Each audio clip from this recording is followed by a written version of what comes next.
The things in the night whisper of secrets so mysterious that they remain far beyond our grasp. Despite their quietness, these enigmas may linger for eternity, leaving questions unanswered.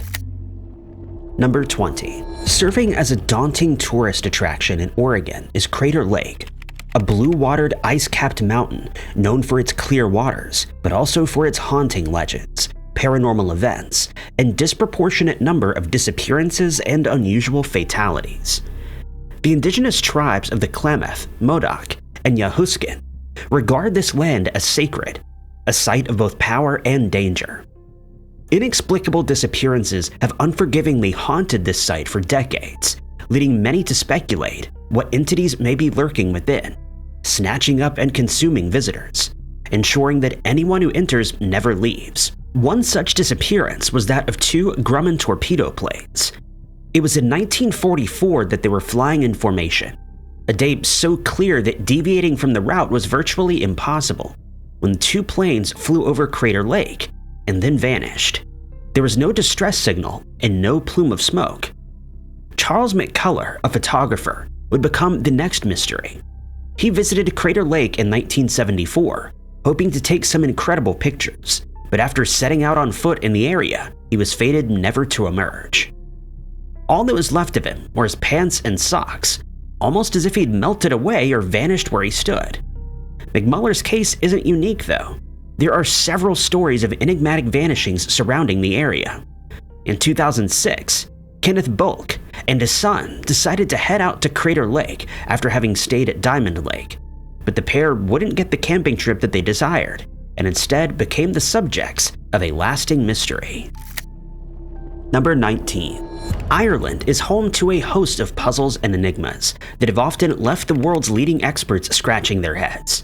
Steeped in the fascination of the country are unexplained historical events, such as the disappearance of Ballycotton Island and the unsettling legends that haunt Loftus Hill and Hy Brasil. Visitors to Ireland are also faced with the enigmatic shapeshifter known as Puka, the Selkies, and a water-dwelling hound called the Dobar Chew. Among all these intriguing folklores, though, is the mystery that lingers around the Blarney Stone, a tourist attraction that grants those who kiss it the gift of the gab. The Blarney Stone isn't really anything unique. It's simply a block made from limestone that was built into the battlements atop Blarney Castle in Cork, Ireland. It was there that it was left for centuries, only to evoke questions in the modern era, questions about its origins. Several theories have emerged over the years in an effort to explain how the boulder arrived and why. According to legends, some say that it came straight from Stonehenge, honed to its current position, while others suggest that it was a gift from the Scots given to the Irish following the victory of the Battle of Bannockburn in 1314. But the truth is that no one really knows the origin of the Blarney Stone, and it may even be native to Ireland. Even so, the mystery of why it's there and what it has to do with Blarney Castle remains. Number 18. It was February 1968 when the Soviet Union deployed its formidable nuclear submarine, K-129, as part of the Soviet Pacific Fleet. In the early morning hours, the vessel departed its Kamchatka base and headed out on its mission. That mission, staying true to the features of the Cold War era, was to allegedly gather intelligence on America's listening posts in the Pacific. Everything was going as routine as it should until about halfway through its journey. The midway point should have signaled the time when K-129 was supposed to check in with Moscow, signaling the arrival, but that transmission never came. The Soviets gave it some more time, hoping that the signal was just delayed for non-sinister reasons, but how wrong they truly were.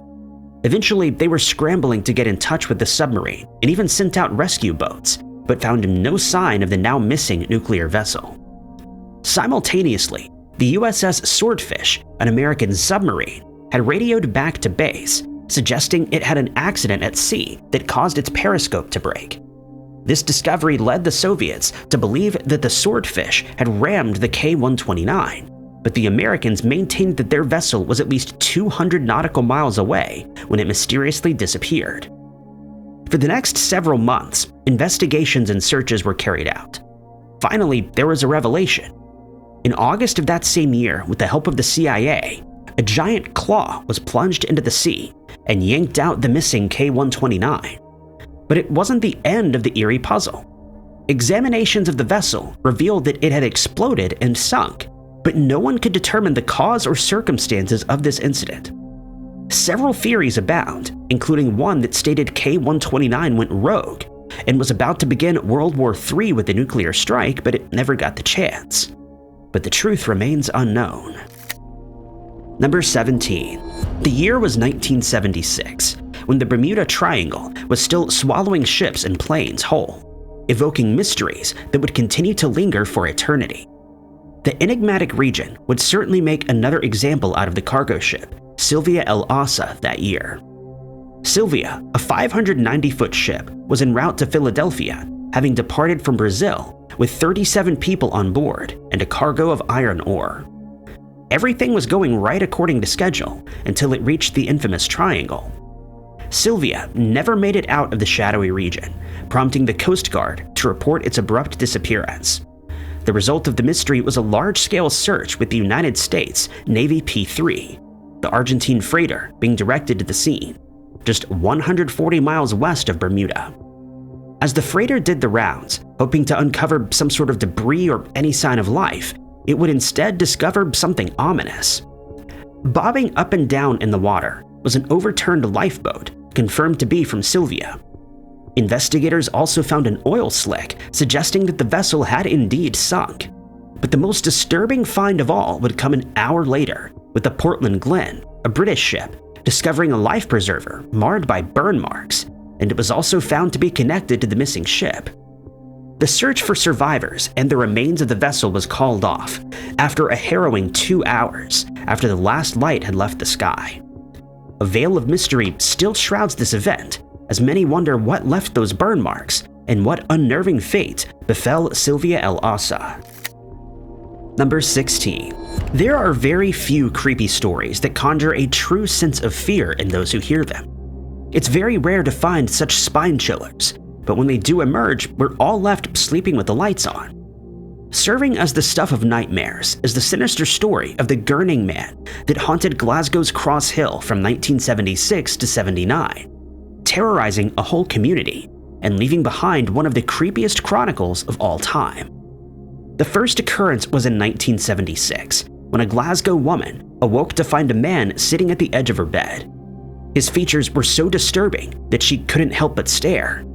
The man sat there, grinning the creepiest smile she had ever seen.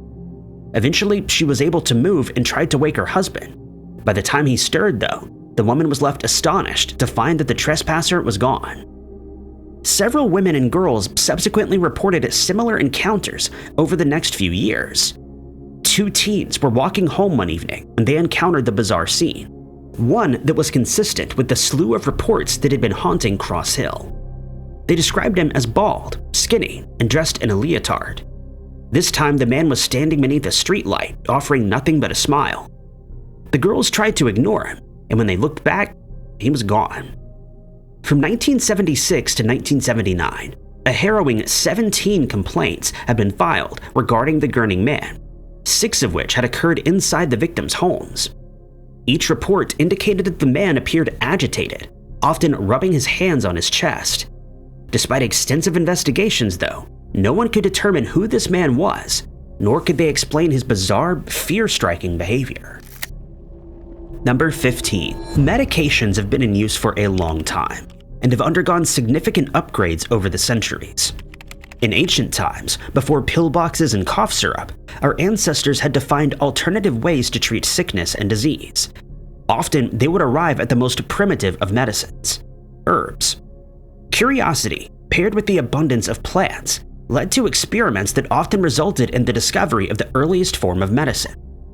Valerian was used to treat symptoms of restlessness and heart palpitations, and turmeric was taken as a relief from the effects of poison. Through ancient documentation, we've gained considerable knowledge about ancient societies and their use of medicinal herbs, enabling us to identify those plants that are still in use today. But over the course of history, there's one particular herb that has evaded identification. Surviving inscriptions from ancient Rome refer to a miracle herb known as silphium. It was a 10-in-1 concoction that was revered as the medicine of the era.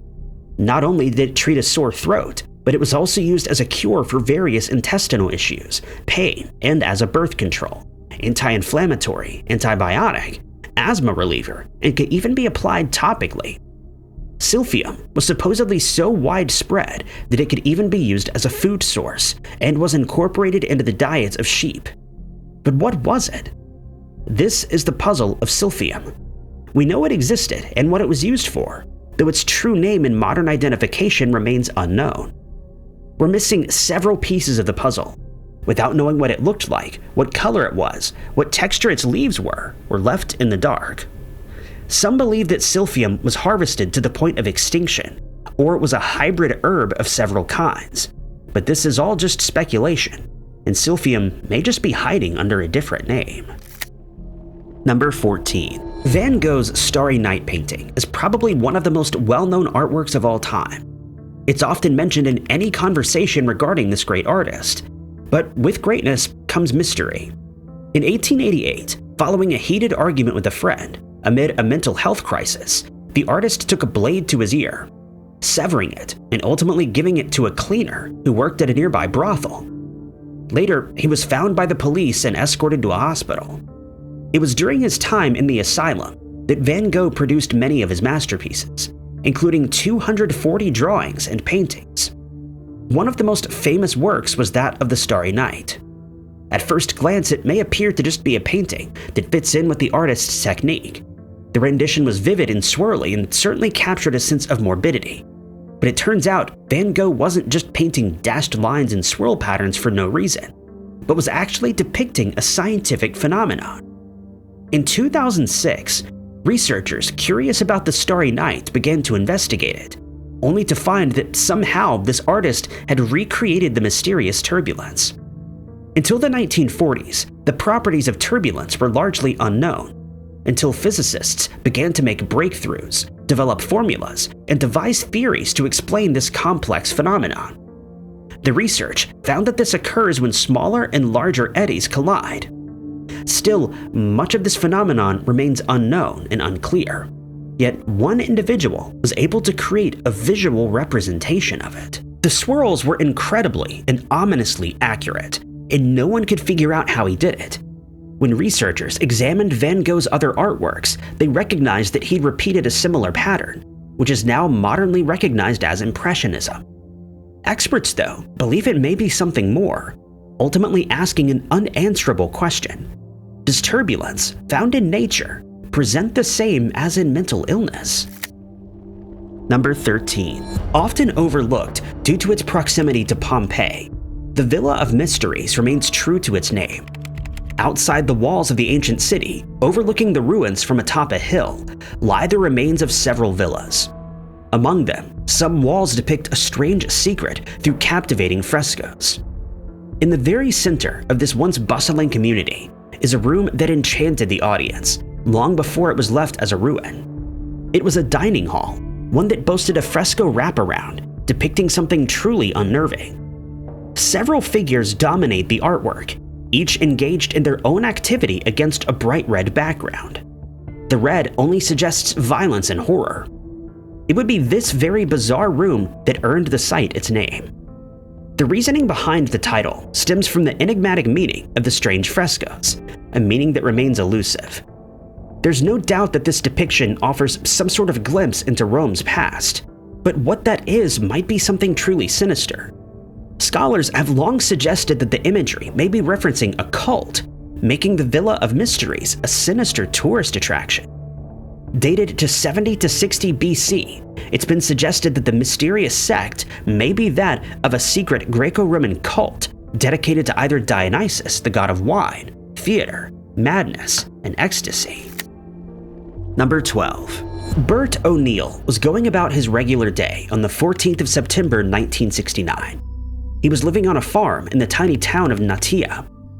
Expecting to just end the day as he usually did on the farm, Bert would instead stumble upon something truly extraordinary, which left chills running down his spine and another chapter in the book of UFOs. That morning, Bert headed out into the Manuka scrub, where he found a mysterious circle.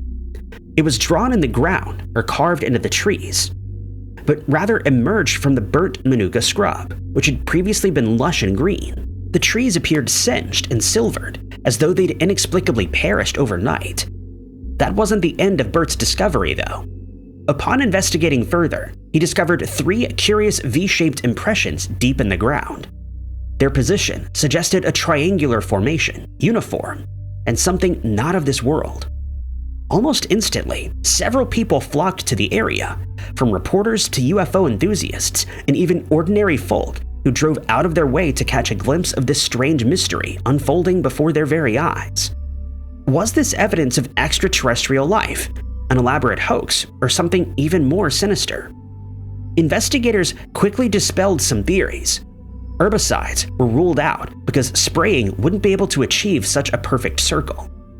The grooves left behind were root deep in uniform, suggesting mechanical activity and ruling out the possibility of wild animal activity. In fact, the indentations were made by exertion of at least 20 tons of pressure. The Ngatea circle also came several years prior to the whole UFO hoax and sighting hysteria, making an elaborate prank an unlikely scenario. Number 11. Walt Gilmore, his wife, and their adult children were minding their business in their Salt Lake City, Utah home when a horrifying ordeal began to unravel, resulting in collective trauma, an arrest, but no actual answers.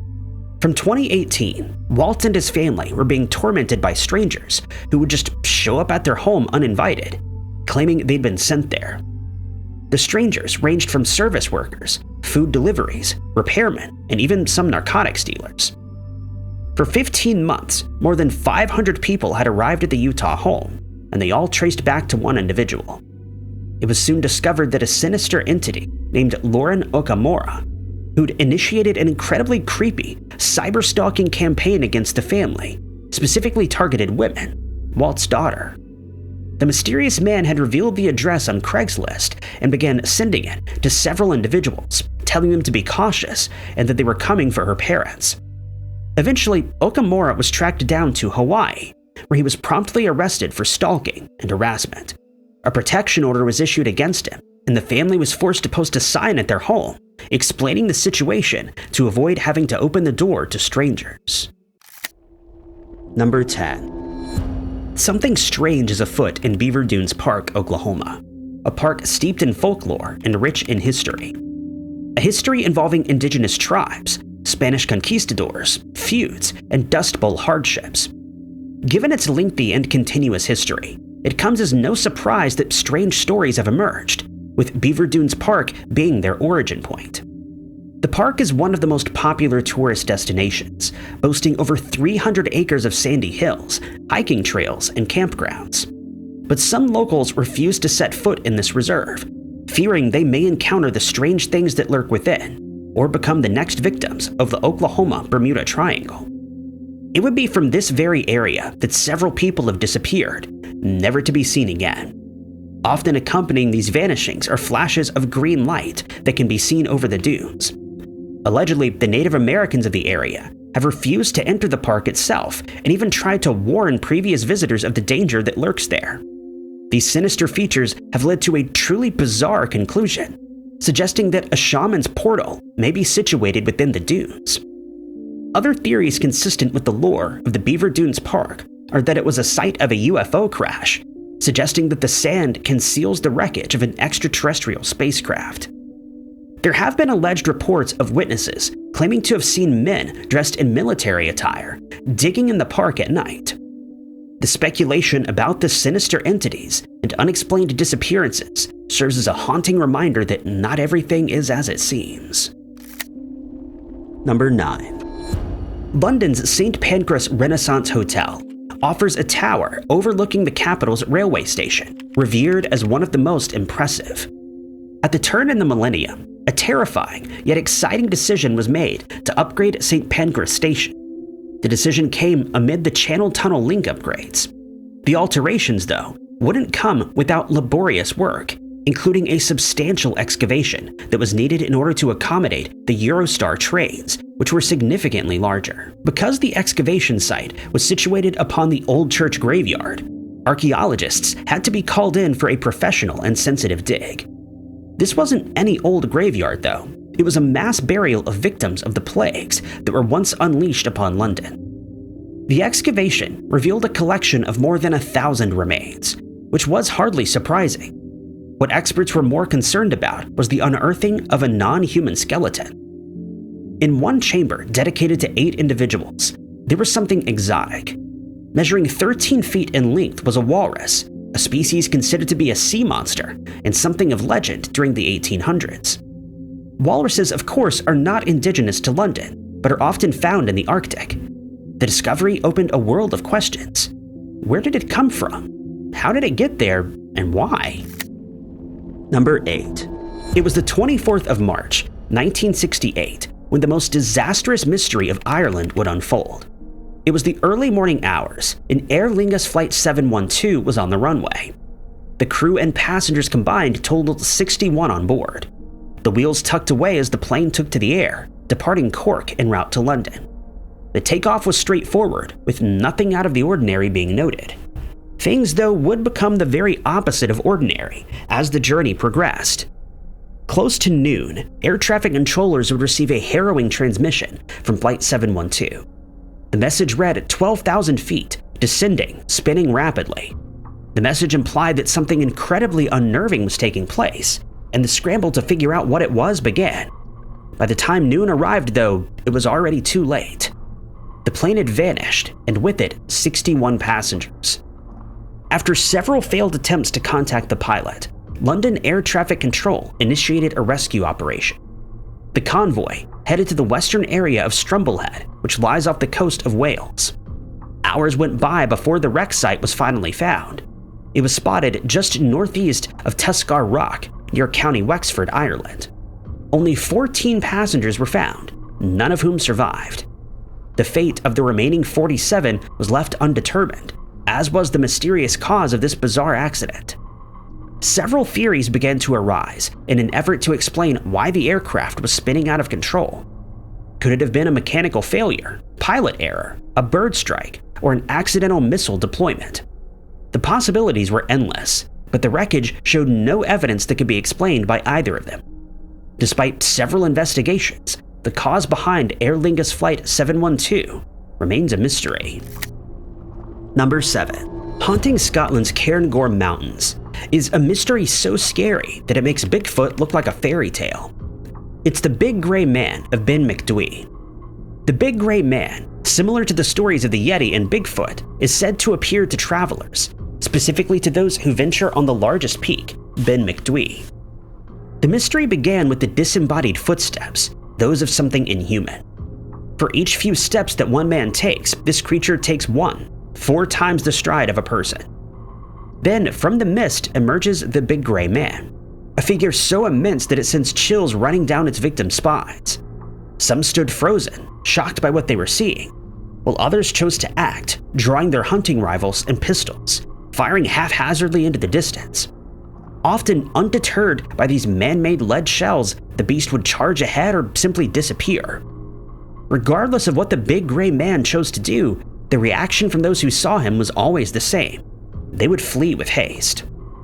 Several similar encounters have been documented over the years. Some have had peaceful exchanges, others were left scarred, and a few found mockery, where the shadowy figure copied their every move.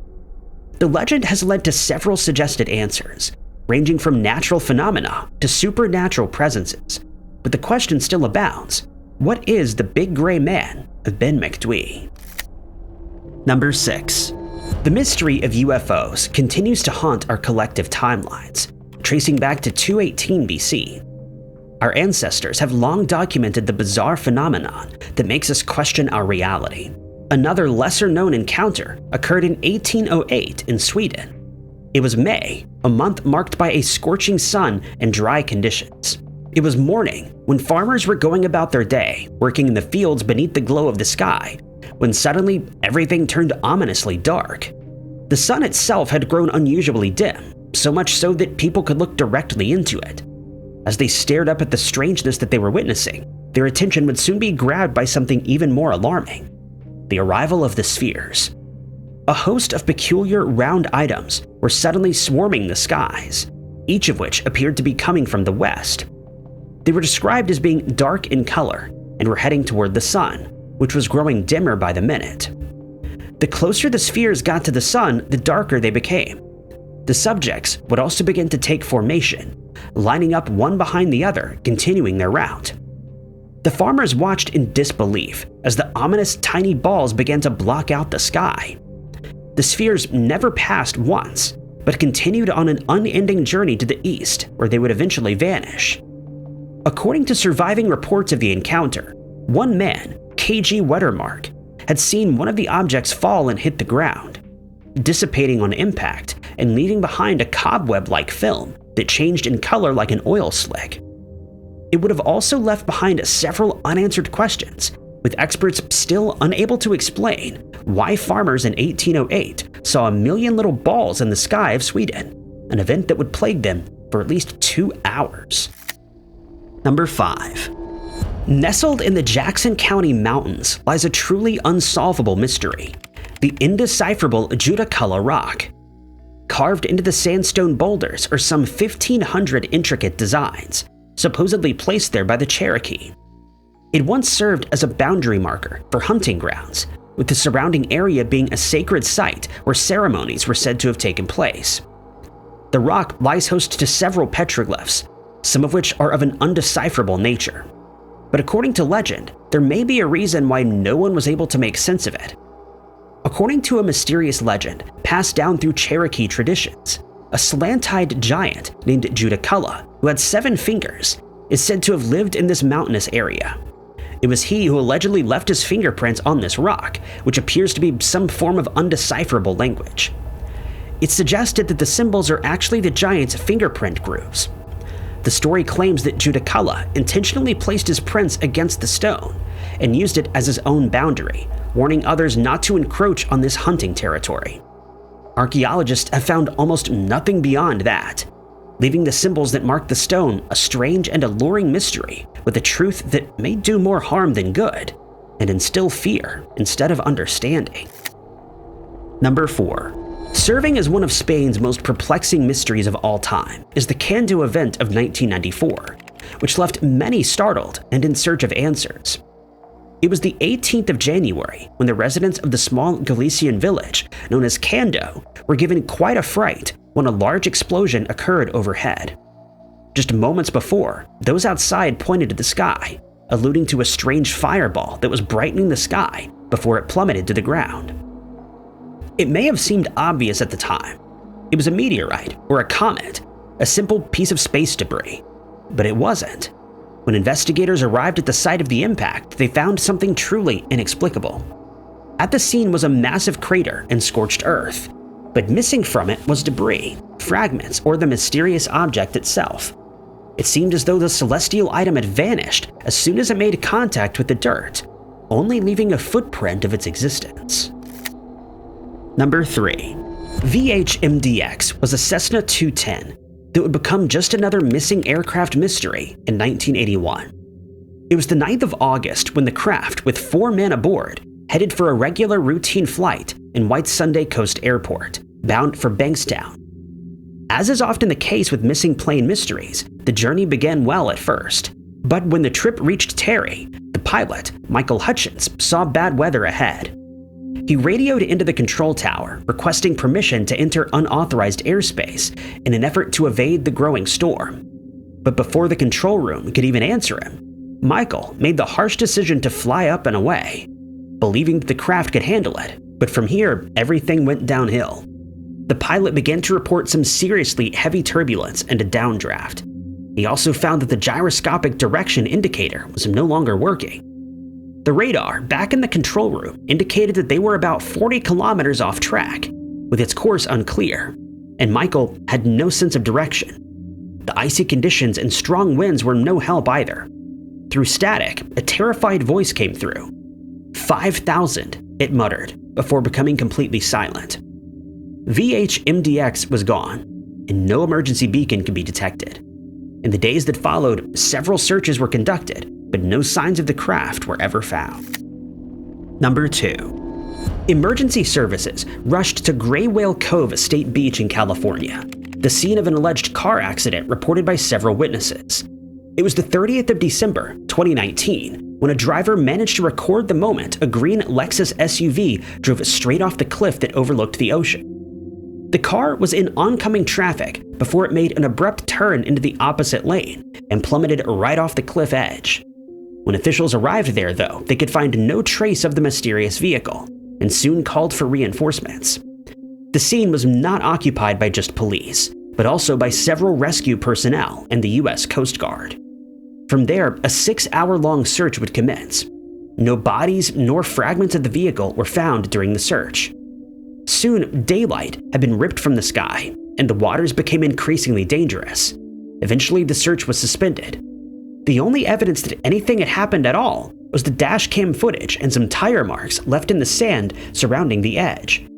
But suspicion still arose that the video was not authentic. But another witness would come forward, alleging that they'd seen the same thing while driving. In the months to come, several parts of a car would wash ashore on the surrounding beaches, though none of them could be confirmed as being that of a Lexus SUV. Number 1. As if UFO sightings and encounters with unknown creatures weren't bad enough, the sporadic appearance of one entity would make them significantly more frightening. It was in West Virginia where this creepy mystery would emerge. It was surrounding a particularly creepy figure known as the Grinning Man, or Smiling Man. The being is said to have a man-like appearance, but many maintain that he is far from human. Towering at 6 feet tall and wearing a reflective green suit, this man often appears amid UFO sightings. Some sightings of him varied in description. Witnesses had seen him in a reflective suit, which was sometimes blue and sometimes green. A consistent feature was that he had a tan complexion, no nose, and beady eyes. The Grinning Man would sometimes appear under streetlights, which caused his suit to shimmer and shine in a haunting display. Several reports have only confirmed his existence, but have done nothing to explain who he is, where he came from, or why he's associated with UFO activity. The strange mystery gets even stranger when investigators came across a string of similar sightings from the 1960s, when the Mothman hysteria was at its peak. Allegedly, the entity would appear at times when there was heightened Mothman activity, during which he would telepathically tell those who saw him that he was Indrid cold.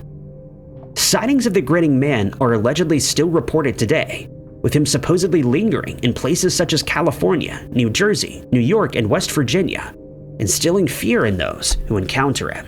Thank you guys so much for watching. If you liked this video, be sure to hit that like button. Also, don't forget to subscribe and click that notification bell to keep up to date with all of our future uploads. But my name is Ty Knotts, and I'll catch you guys in the next video.